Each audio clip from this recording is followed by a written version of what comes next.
teman-teman kita baca bismillah dulu yuk.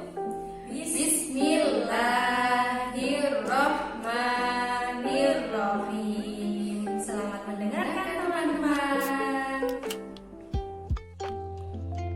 Nabi Syu'aib alaihissalam adalah nabi yang ke-13. Nabi Syu'aib hidup di negeri Syam. Nabi Syu'aib mempunyai kaum yang bernama kaum Madyan.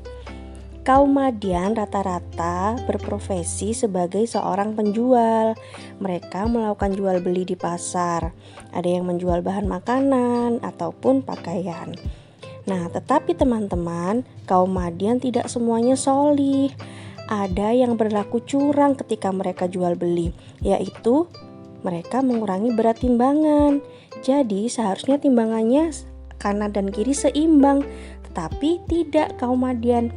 Mereka curang teman-teman, sehingga Nabi Syu'aib pun berdakwah kepada mereka dan mengingatkan kalau itu hal yang tidak disukai oleh Allah. Tetapi apa yang terjadi? Kaum Madyan bukannya mendengarkan Nabi Syu'aib, mereka malah marah kepada Nabi Syu'aib. Itu bukan urusanmu, Syu'aib. Nah, selain itu, kaum Madyan juga ada yang menyembah kepada pohon dan kolam di padang pasir. Pohon itu dan kolam itu bernama Aikah. Nah, mereka berdoa dan meminta kepada Aikah, yaitu pohon-pohon dan kolam yang ada di padang pasir. Nabi Syu'aib pun mengingatkan kaum Madyan lagi, tetapi mereka malah marah lagi. Nabi Syu'aib pun sedih. Kemudian Nabi Syu'aib berdoa dan meminta pertolongan kepada Allah. Allah pun memerintahkan Nabi Syu'aib dan kaum Madyan yang solih untuk pergi meninggalkan negeri tersebut, karena ternyata Allah menurunkan bencana kekeringan, hujan tidak turun selama bertahun-tahun di negeri itu.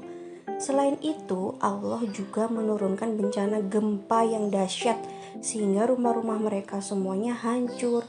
Tentu saja kaum Madyan yang tidak solih merasa sedih dan menyesal, tapi semuanya terlambat. Nah, itu tadi teman-teman cerita Nabi Syu'aib alaihissalam. Nah, teman-teman, kira-kira apa pelajaran yang bisa diambil dari cerita Nabi Syu'aib? Yang pertama, bahwa kita itu dalam melakukan jual beli tidak boleh curang ya Ustazah ya.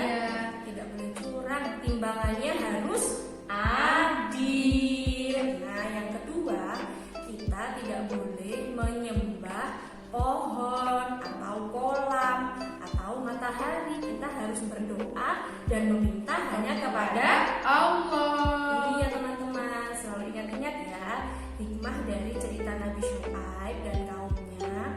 Nah teman-teman, demikian ceritanya. Assalamualaikum warahmatullahi wabarakatuh.